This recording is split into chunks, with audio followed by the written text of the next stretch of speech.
Bismillahirrahmanirrahim. Assalamualaikum warahmatullahi wabarakatuh. Bismillah, alhamdulillah, salatu wassalamu ala rasulillah wa ala alihi wa sahbihi wa mawalah, amma ba'd. Hari ini kita akan membahas kelanjutan dari pengembangan kurikulum. Kemarin kita sudah membahas terkait dengan komponen-komponen kurikulum. Membahas bagaimana cara mendesain tujuan, bagaimana cara mendesain isi, bagaimana cara mendesain metodologi atau strategi pembelajarannya, juga bagaimana cara mendesain evaluasi. Nah, ini terkait dengan bagaimana cara mendesain kurikulum secara utuh. Tentu saja dari mulai tujuan, isi, metodologi, dan evaluasi. Namun di sini ini sebagai sebuah pertimbangan bagaimana kita mendesain kurikulum agar kurikulumnya itu sesuai dengan keinginan kita atau sesuai dengan model konsep kurikulum yang kita inginkan atau sesuai dengan tipologi kurikulum yang kita inginkan, bisa itu transmisi, transformasi, ataupun transaksi. Jadi dalam kesempatan yang berbahagia ini kita akan mencoba bagaimana desain kurikulum itu dilakukan atau bagaimana pendekatan-pendekatan supaya desain kurikulumnya itu minimal mampu menggapai apa yang diinginkan oleh si pengembang kurikulum atau oleh institusi, bahkan oleh kurikulum yang dibuat oleh pemerintah itu sendiri. Baik, kita akan coba paling tidak ada 3 pola jenis kurikulum. Pola ini tergantung dari pusat objek apa yang menjadi pusat pembelajaran.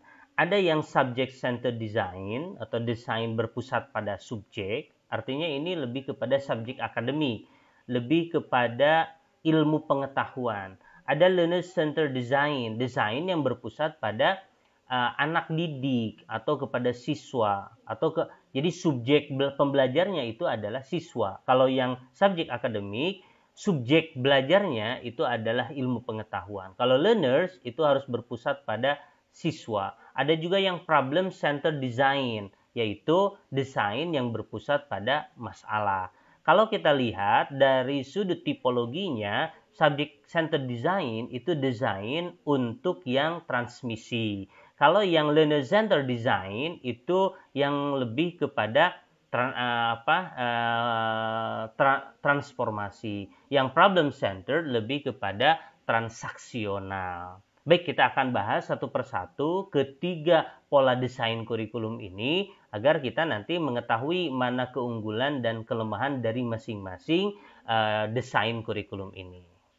Pertama, kita akan masuk ke subject centered design. Desain berpusat pada subjek, pada mata pelajaran. Ada beberapa. Satu, ada yang spirited subject kurikulum, yaitu kurikulumnya dibagi-bagi berdasarkan mata pelajaran. Jadi kurikulumnya itu tergantung dari mata pelajaran. Misal, di SD ada berapa mata pelajarannya. Jadi kurikulum itu terdiri dari mata pelajaran yang sudah dibagi-bagi, yang sudah dipisah-pisah. Oh, kalau ilmu sosial ada di IPS, misal di SD. Ilmu alam ada di IPA. Ilmu hitung-berhitung ada di matematika. Ilmu bahasa ada di bahasa Indonesia, ada di bahasa Inggris misalkan. Ilmu seni budaya ada di seni budaya dan seterusnya. Itu sudah spirited. Nah, nanti ada lagi bagian-bagiannya. Si spirited sebetulnya ini berkembang dari aliran klasik. Aliran klasik itu seperti dalam video sebelumnya, yaitu aliran yang memang mengacu kepada masa lampau. Jadi ilmu pengetahuannya sudah didesain, sudah settle. Tujuan dari pendidikan itu adalah mewariskan dan membudayakan dan melestarikan ilmu-ilmu yang sudah ditemukan sejak zaman dahulu. Makanya si anak ketika menggunakan desain subject centered design itu kurikulumnya subject academic kurikulum, model konsepnya subject academic kurikulum. Apa saja kira-kira kelebihan dan kekurangannya? Kita lihat. Kelebihannya kalau subject centered design itu mudah disusun. Karena apa? Ilmunya sudah ada. Aritmatika itu sudah ada ilmunya. Matematika gitu ya, aljabar, trigonometri, dan lain-lain. dilaksanakannya itu mudah. Karena apa? Karena sudah tersusun, tinggal dilaksanakannya. Dievaluasinya juga mudah. Biasanya menggunakan unsur kognitif. Karena apa? Karena ilmu pengetahuan. Ilmu pengetahuan itu instrumen yang paling penting adalah otak dan memori, gitu ya. Sehingga semakin otak dan memorinya cerdas, maka akan semakin cepat dalam menggapai tujuan dari desain berpusat pada subjek ini. Mudah juga untuk disempurnakan, karena kalau ada kekurangan-kekurangan, karena kurikulum ini kan sudah ada sebetulnya, tinggal mengolah. Jadi materinya sudah ada, bahannya sudah ada, tinggal dikelola, didesain sehingga mencapai kesempurnaan. Lalu kelebihan yang itu, pengajarnya tidak perlu mempersiapkan khusus asal menguasai ilmu atau bahan yang diajarkan. Jadi beda dengan misalkan yang problem center design berbasis pada problem. Kalau berbasis pada problem kan si pengajar justru harus mengetahui tentang problem-problemnya. Tapi karena ini adalah berbasis ilmu, lebih kepada kognitif desainnya, maka pengajar itu tidak perlu asal menguasai saja ilmu, dia menyampaikan, mentransmisikan, mentransfer ilmukan kepada anak didik. Sehingga apa? Sehingga bahan yang diajarkan itu seperti air di dalam teko. Si anak itu seperti gelas yang kosong, tinggal dikucurkan saja. Jadi tidak terlalu ribet si pengajar ini. Dan ini banyak dilakukan oleh lembaga-lembaga yang memang sudah mengimplementasikan model konsep kurikulum subjek akademik. Mereka transmisi. Kekurangannya, ilmu itu diberikannya terpisah-pisah, seolah-olah ilmu itu memang terpisah. Padahal ilmu itu dalam kenyataannya itu satu kesatuan. Kita belajar matematika harus mengerti tentang pengetahuan alam, juga harus mengerti tentang pengetahuan sosial, harus mengerti agama. Sehingga ketika si subject center design diajarkan di kelas SD tingkat bawah atau kelas SD di kelas bawah, itu tidak akan mudeng. Si anak itu belum mengerti hal-hal yang abstrak yang dipisah-pisahkan. Sehingga di SD itu dikenal sekarang tidak menggunakan subject center design, tetapi menggunakan tematik. Tematik itu lebih kepada humanistik atau lebih kepada transformasional.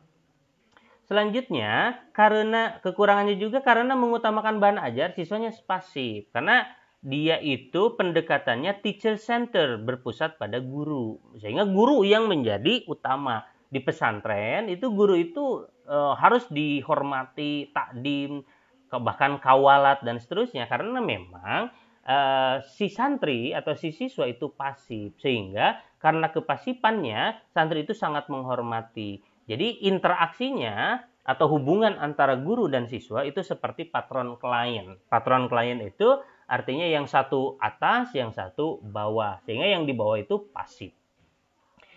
Pengajarannya menekankan pengetahuan. Jadi yang terpenting adalah pengetahuan. Jadi sisi sikap dan sisi keterampilannya tidak terlalu bukan diabaikan, tapi tidak menjadi dominan. Kehidupan di masa lalu sehingga verbalistik. Jadi verbalistik itu apa cangkem. Dia makanya rote learning, menghafalkan nalar gitu ya. Lalu verbalistik bisa berpidato dan seterusnya, dan kurang praktis. Jadi learning to know, tidak learning to do, apalagi learning to live together. Maka kalau disarankan mendesain alatnya subject center design, disarankan mengintegrasikan hal-hal yang sifatnya center, problem, sama learner diintegrasikan. Sehingga supaya apa? Dan juga nanti materinya harus lebih praktis. Seperti di pesantren kan tidak praktis. Maksudnya karena memang tujuannya berbeda-beda. Karena bisa di pesantren, kenapa balagoh itu disimpan di akhir? Mengapa jurumiyah, setelah jurumiyah, imriti, jadi sangat sulit sekali. Kenapa? Karena memang tujuannya supaya si santri itu memiliki ketundukan. Si santri itu merasa bahwa mereka itu murid, mereka itu memiliki tujuan, sehingga mereka itu harus benar-benar bersungguh-sungguh untuk belajar.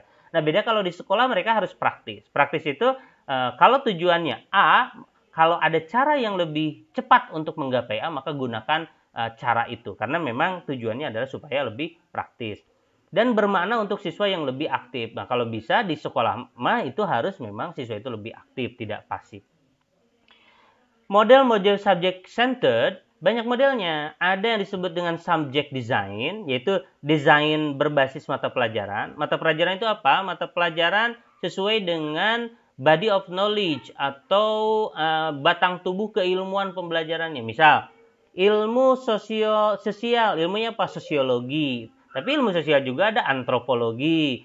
Sosial juga ada. Nah, jadi ilmunya itu sesuai dengan body of knowledge-nya. Bahasa Inggris, udah bahasa Inggris saja. Tidak, kalau ilmu bahasa itu broad field. Misalnya IPS, IPA itu broad field. Jadi desainnya broad field seperti dulu waktu tahun 90-an itu siswa SD itu broad field. Ya, IPA, IPS gitu ya. Dulu sejarah gitu. Ada juga yang disiplin desain. Nah, kalau disiplin desain ini lebih ke arah ke disiplin ilmunya. Kalau ini body of knowledge-nya, subjek itu mata pelajaran. Kalau ini disiplin ilmunya, maka misalnya bahasa Inggris ada tentang literatur, ada tentang evaluasi dan seterusnya. Dalam biologi ada ilmu tumbuhan, dan seterusnya. Jadi ini disiplin ilmu itu satu bidang, tetapi di breakdown menjadi ilmu-ilmu tertentu. Nah, disiplin desain lebih banyak didesain oleh perguruan tinggi. Karena apa? Karena perguruan tinggi itu menggunakan pendekatan subject center design itu pasti menggunakan disiplin desain. Sehingga apa? Keilmuannya lebih khusus, gitu ya, lebih khusus. Bagaimana? Satu, subject design. Materi pelajaran diberikan secara terpisah-pisah dalam bentuk mata pelajaran.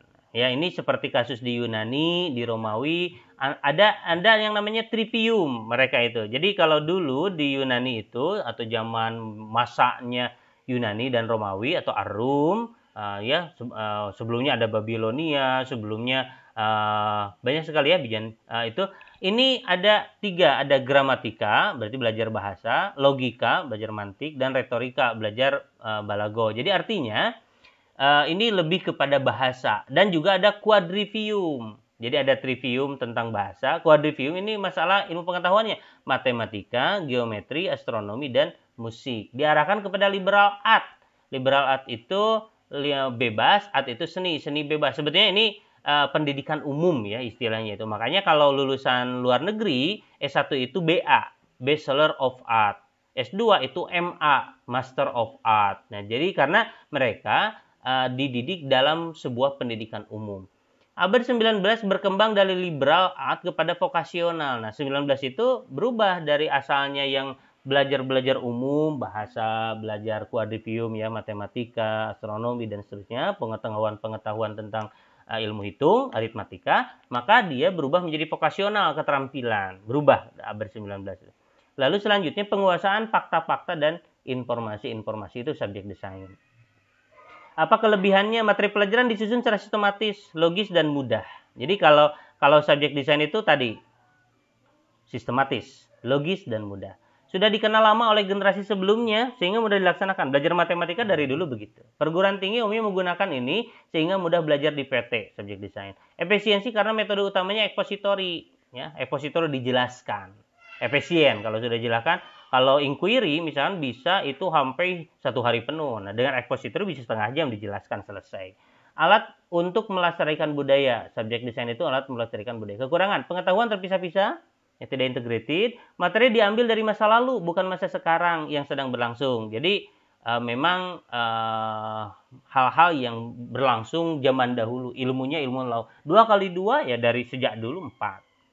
Kurang memperhatikan minat, kebutuhan, dan pengalaman siswa. Jadi karena ini berpusat pada pengetahuan, maka minat, kebutuhan, pengalaman siswa sebagai objek ya dalam konteks ini, objek pembelajaran ya itu tidak atau terabaikan. Sistematika ilmu menimbulkan kesukaran antara mempelajari dan menggunakannya. Jadi antara teori dan praktek agak sulit. Karena apa? Sistematika ilmunya itu sangat rigid. Yang kedua itu the discipline design. The discipline design itu menekankan dengan tegas mengenai disiplin ilmu sehingga membutuhkan batang tubuh keilmuan. Jadi batang tubuh keilmuannya jelas kalau disiplin. Sekolah adalah mikrokosmos dari dunia intelek. Jadi kalau disiplin ilmu itu keuangan intelektual. Jadi sangat spesifik. Biasanya perguruan tinggi yang sangat spesifik ini ya. Penguasaan pemahaman lebih kepada understanding, pemahaman. Pendekatannya menggunakan inquiry, mencari sendiri, dan discovery, menyingkap hal-hal yang memang tidak. dan memahami untuk memahami masalah dan melihat hubungan berbagai fenomena-fenomena baru. Nah, ini disiplin desain ya. Jadi kalau Anda mendesainnya ingin lebih intelektual, ingin lebih menggali banyak pengetahuan dengan mendalam, biasanya di sebuah prodi ya, di perguruan tinggi selalu menggunakan disiplin desain. Kelebihannya bukan hanya memiliki organisasi yang sistemik dan efektif, tetapi melihara intelektual pengetahuan manusia. Maka ini orang-orangnya sudah disebutnya intelektual atau orang cendikia. Kalau yang tadi the disiplin subject design itu orang terdidik. Kalau disiplin desain itu cendikia ya, orang-orang ahli dalam bidang tertentu. Tidak aja menguasai serentetan fakta, prinsip, hasil hafalan, tetapi menguasai konsep, hubungan, dan proses perintelektual yang berkembang. Jadi ini sudah lebih ini lagi ya, sudah dia bisa mampu menjelaskan satu hal, menghubungkan satu sama lain, mengetahui prosesnya, dia mengetahui akan dampaknya dan seterusnya. Tapi tetap terbatas. Jadi dia itu belajar tentang sumur yang kecil tapi dalam, bukan belajar kolam yang dangkal tapi luas, bukan ya. Kekurangannya belum memiliki pengetahuan yang terintegrasi. Jadi antara sosiologi dan antropologi. Kalau sosiologi saja, dia antropologinya terabaikan dan seterusnya. Belum mengintegrasikan sekolah dan masyarakat dalam kehidupan. Jadi sekolah dan masyarakat itu bisa jadi berbeda. Misalkan kalangan akademisi, kalangan intelektual itu mungkin berbeda dengan apa yang terjadi di masyarakat. Misal masyarakat menggunakan X, tetapi yang diajar itu adalah masalah Y. Belum bertolak pada minat dan kebutuhan siswa. Susunannya belum efisien. Selanjutnya, nah ini yang terakhir, yang broadfield, yang dipisah-pisah ya, menyatukan beberapa mata pelajaran yang berdekatan atau berhubungan menjadi satu bidang studi. Seperti tadi ya, fisika, biologi dimasukkan ke IPA ya, antropologi, sosiologi masukkan ke IPS dan seterusnya. Jadi yang itu disatukan. Menyiapkan siswa yang hidup dalam dunia informasi yang sifatnya spesialistik dan holistik. Jadi kalau dia satu sisi spesialistik, tapi di sisi lain dia holistik. Ya. Kelebihan walaupun penyatuan dari mata pelajaran yang terpisah-pisah, tapi masih memungkinkan untuk mewariskan budaya secara sistematis dan terukur. Jadi dengan menggunakan broadfield ini, dia itu bisa holistik, dia juga bisa sistematis, dia juga bisa mengerti tentang apa yang terpisah, terintegratif, tetapi dia juga bisa sistematis, bisa spesifik gitu ya, bisa spesifik. Memungkinkan akan mengetahui hubungan antara beberapa hal, karena tadi misalnya saya ahli ilmu sosial, berarti mengerti tentang antropologi, mengerti tentang sosiologi, mengerti tentang sejarah, mengerti tentang ekonomi, jadi dihubung-hubungkan begitu, bisa mengerti hubungan, tetapi dalam lingkup ilmu sosial. Kekurangannya dia itu bisa dilaksanakan di tingkat yang lebih tinggi itu sukar, di perguruan tinggi nggak bisa ya, walaupun sekarang ada upaya, misal di UPI misalkan ada upaya prodi IPS. Nah ini broadfield sekali. Nah, maka IPS di sini itu sebetulnya di UPI misalkan bukan lebih kepada keilmuannya yang lebih lebar, tetapi lebih kepada ada kebutuhan secara praktis di sekolah-sekolah bahwa gurunya guru IPS gitu. Jadi dia bukan lebih kepada keilmuan. Yang diajarkan hanya permukaan saja karena bahannya luas. Ya tadi seperti belajar tentang kolam, dia luas tapi tidak dalam. Jadi dia banyak tahu tapi tidak tahu banyak. Beda kalau yang tadi yang akademik ya, pendekatan disiplin, itu dia sedikit tahu tapi tahu banyak begitu. Menekankan penguasaan bahan dan informasi ya. Jadi utama bahan aja dan informasi. Kurang menekankan proses pencapaian tujuan yang sifatnya afektif dan kognitif di tingkat tinggi. Jadi kurang. Ini kelemahannya. Oke, itu yang pertama tentang subjek ya, subject centered design. Yang kedua itu learner centered design. Learner centered design itu model kurikulumnya lebih ke humanistik ya. Lalu juga learner centered design itu tipologi kurikulumnya lebih kepada transformatif ya, lebih kepada transformatif. Perbedaan dengan subject centered design, ini perbedaannya dengan yang tadi ya, bertolak dari peserta didik bukan dari isi. Kalau tadi isi, sekarang yang lebih lebih diperhatikan dalam kurikulum ini adalah peserta didik, bukan isi. Jadi artinya manusia seperti di humanistik. Jadi lebih student centered, berorientasi kepada siswa, bukan berorientasi pada isi atau konten atau bahan pelajaran atau mata pelajaran, tidak. Not pre-planned, tidak diorganisasikan sebelumnya. Jadi tidak direncanakan, tetapi dikembangkan bersama antara guru. Jadi transaksional ya, mohon maaf, bukan transformatif, transaksional. Jadi ada transaksi antara guru dan peserta didik. Si guru menyelaraskan dengan kebutuhan peserta didik, dengan keinginan peserta didik, dengan minat peserta didik. Organisasi didasarkan atas masalah-masalah atau topik yang menarik perhatian dan dibutuhkan peserta didik. Sehingga apa? Kurikulumnya itu didesain berdasarkan apa saja yang memungkinkan bermanfaat bagi siswa. Apa saja yang memungkinkan diminati oleh siswa atau dibutuhkan oleh siswa atau diinginkan oleh siswa. Jadi organisasinya tidak ada, ya, tidak jelas di awal, tetapi ditransaksikan antara guru dengan siswa. Sekuennya atau tahapannya atau fasenya, sintaknya disesuaikan dengan tingkat perkembangan siswa. Kelas 1 begini psikologisnya, maka disesuaikan. Jadi itu learner centered design. Ada banyak ya desainnya, ada yang di activity atau experience design berbasis aktivitas. Jadi seperti sekolah-sekolah dalam GSM, gerakan sekolah menyenangkan, itu berbasis aktivitas, berbasis experience. Jadi seperti di Australia misalkan, negara-negara maju banyak menggunakan model-model ini. Challenge based learning, pembelajaran berbasis tantangan. Jadi di sekolah itu ya aktivitas. Jadi sekumpulan aktivitas yang memang diajarkan di sekolah, bukan sekelompok atau satu unit waktu untuk belajar atau mentransfer banyak informasi kepada anak, bukan, tetapi aktivitas. Ada juga humanistic design, ada the open design, ada free design. Kita bahas satu-satu.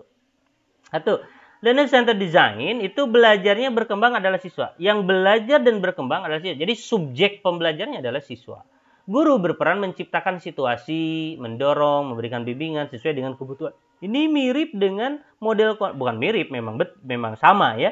Sama dengan model konsep kurikulum humanistik. Ini berdasarkan minat, kebutuhan, dan juga tujuan peserta didik.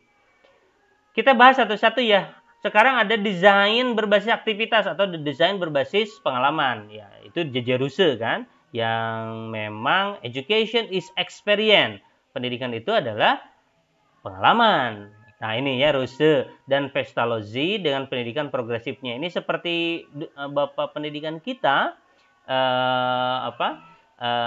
Bapak pendidikan nasional kita. Ini belajar dari Pestalozzi ya, maka lebih kepada experience. Struktur kurikulumnya ditentukan kebutuhan dan minat peserta didik, berarti guru hendaknya menemukan minat dan peserta didik. Jadi sebelum belajar guru harus mengerti dulu siswanya. Ya, tetapi ini agak sedikit rumit kalau misalkan siswanya itu yang banyak, kelas gemuk, pasti akan repot. Maka di sini butuh ada placement test, ada tes penempatan. Yang satu minat di satu kelas kan, kemampuan yang sama. Jadi tidak begitu variatif minatnya, tidak begitu jauh perbedaannya. Jadi ada placement test, tes penempatan. Jadi tidak terlalu ragam lah ya di kelas itu. Membantu siswa memilih mana yang paling penting, membedakan mana minat dan kebutuhan yang sesungguhnya, mana yang angan-angan. Jadi nanti di guru itu nanti membreakdown mana yang perlu dipelajari, minatnya apa, keinginannya apa, kebutuhannya apa, disampaikan. Nanti mana yang perlu dipelajari, itulah yang dipelajari. Kurikulum tidak disusun sebelumnya. Jadi tidak ada kurikulum yang jadi sehingga tujuan sumber belajar, metode, dan prosedur evaluasi disusun bersama dengan siswa. Jadi guru itu masuk aja ke siswa. Siswa seperti apa? Maka ini lebih kepada teacher-student planning bersama-sama, transaksi. Menekankan prosedur atau pemecahan masalah. Jadi lebih ditekankan yaitu pemecahan masalah. Artinya siswa nanti banyak menggunakan pembelajaran PBL, problem based learning, pembelajaran berbasis masalah. Jadi yang diutamakan adalah proses seperti Ki Hajar Dewantara kan. Selanjutnya kelebihannya, motivasi belajar siswa intrinsik tidak usah dirangsang dari luar. Karena mereka apa? Murid itu apa? Bertujuan. Mereka itu belajar ini, ya berarti tidak usah dirangsang lagi karena sudah ada di dalam, intrinsik, tidak ekstrinsik. Pengajaran memperhatikan perbedaan individu. Setiap individu memiliki perbedaan, maka pengajarannya perlu memperhatikan perbedaan itu. Kegiatan pemecahan masalah memberikan bekal kecakapan dan pengetahuan untuk menghadapi kehidupan di luar sekolah. Sehingga dengan menggunakan learner-centered design, mengajarkan itu adalah tadi memanusiakan manusia. Jadi manusia itu memang akan kembali ke masyarakat. Sehingga apa? Sehingga nanti mohon maaf, ingin minum dulu ya.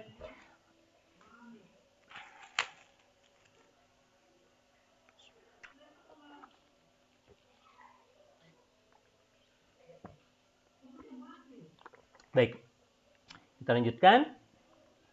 Ada model learner-centered design. Nah, ini learner-centered design kekurangan yang tadi ya. Penekanan minat dan kebutuhan belum tentu cocok untuk kehidupan. Saya minat musik misalkan. Nah, musik apakah bermanfaat buat dia atau tidak? Kalau banyak orang yang senang musik lalu diajukan musik, jadi banyak penyanyi-penyanyi. Kalau semakin banyak berarti tidak akan lagi eksklusif gitu ya. Nah, jadi tidak semua belum tentu cocok untuk kehidupan. Tidak ada dasar penyusunan kurikulum. Sehingga apa? Tidak terstruktur dan tidak terpola. Jadi kalau tidak ada, bagaimana sekolah itu kalau tidak ada kurikulumnya? Jadi mau belajar apa? Seperti saya pernah menonton sebuah film, masyarakat itu bertanya kenapa anak-anak belajarnya di hutan, kenapa belajarnya di sawah? Karena dia tidak paham bagaimana. Jadi dalam framing dalam framing pengetahuannya bahwa sekolah itu harus di ruang kelas, kotak, dibatasi oleh dinding-dinding tembok. Jawaban kekurangan ini telah dijawab oleh John Dewey, yaitu dengan menyusun kurikulum di sekitar kebutuhan manusia, kebutuhan sosial, kebutuhan untuk membangun, kebutuhan untuk meneliti, bereksperimen, kebutuhan untuk... Nah, ini lebih kepada contextual teaching and learning ya di sini. Sangat lemah dalam kontinuitas dan sekuen, tidak ada keberlangsungan dan juga tidak sintaknya tidak ini. Dia bisa berubah-ubah. Jadi guru itu malah harus betul-betul memahami seluk-beluk tentang perkembangan siswa, seluk-beluk tentang ilmu pengetahuan, karena satu sama lain dia sekuennya itu bisa berubah-ubah. Nah, maka perlu dilihat perkembangan mental siswa menurut si Piaget contohnya. Tidak bisa dilakukan oleh guru biasa, membutuhkan ahli psikologi perkembangan dan human relation. Jadi karena ini banyak ragam manusia di dalam diri individu siswa, itu pasti nanti gurunya harus betul-betul mengerti tentang psikologi. Sulit mendapatkan buku yang sesuai karena buku biasanya subject centered. Jadi bukunya kan misalnya belajar tentang musik, berarti harus buku musik semuanya. Jadi sulit. Sulit melanjutkan di perguruan tinggi karena PT menggunakan model subjek atau disiplin model, gitu ya. Oke. Terakhir, problem centered design. Problem centered design itu menekankan manusia sebagai kelompok bukan sebagai individu yang selalu hidup bersama. Jadi penekannya itu adalah manusia sebagai kelompok. Kalau model konsep kurikulumnya rekonstruksi sosial atau lebih ke transformatif. Kehidupan bersama memiliki masalah dan harus dipecahkan secara bersama. Intinya ya, kalau problem centered design, desain utamanya atau subjek dari belajarnya itu adalah problem. Sehingga apa? Sekolah itu memecahkan problem-problem. Kurikulum disusun secara terencana. Ya, pre-plan. Isi kurikulum masalah sosial sekarang dan masa yang akan datang. Ada dua ya, ada the areas of living design, desain area kehidupan, lalu the core design, desain yang sifatnya inti dari kehidupan. Ini model-model problem centernya pertama diperkenalkan oleh Herbert Spencer pada abad 19. Prosedurnya sama dengan learner centered, yaitu menekankan pada pemecahan masalah, ya, sama dengan problem based learning. Prosedur mengintegrasikan antara proses objektif dan konten objektif. Jadi tujuan proses dan tujuan isinya itu diintegrasikan. Menggunakan pengalaman dan situasi nyata dari peserta didik sebagai pembuka jalan dalam mempelajari bidang-bidang kehidupan. Jadi dibuka ya, guru itu pengalaman yang dia mengendorse atau menyepakati, memotivasi siswa untuk menggunakan pengalamannya sebagai pembuka jalan dalam mempelajari ilmu-ilmu yang akan dipecahkan di sekolah mengenai tentang kehidupan bersama di dalam dunia masyarakat. Menghubungkan mata pelajaran dengan kehidupan. Jadi tetap mata pelajaran itu harus dihubungkan dengan kehidupan-kehidupan. Apa sih keunggulannya? Areas of Living Design Pemisahan antara subjek dihilangkan oleh problem-problem kehidupan sosial. Jadi yang penting adalah problem-problem kehidupan sosial. Jadi subjek ke ilmu pengetahuan itu dihilangkan. Desain mendorong penggunaan prosedur pemecahan masalah, lebih kepada problem based learning, atau sisi yang lain itu problem center design. Menyajikan bahan ajar yang relevan. Jadi bahan ajar itu relevan dengan kehidupan sosial. Desain bahan ajar yang fungsional dan lebih dekat dengan masyarakat. Motivasinya datang dari siswa dan tidak usah dirangsang. Kelemahannya, lingkup dan sekuennya yang penting dari bidang kehidupan berbeda-beda. Ini kita dibaca saja ya. Oke. Ada juga core design, dialihkan salah satu pelajaran sebagai core pelajaran lain dan dikembangkan dari itu. Ini silakan dibaca ya, dibaca ini. Oke, saya kira saya agak sedikit kurang enak ini. Terima kasih, itu saja dulu yang bisa saya sampaikan. Mohon maaf bila banyak kesalahan. Kalau ada pertanyaan silakan Anda komentar di kelas kita. Terima kasih. Wassalamualaikum warahmatullahi wabarakatuh.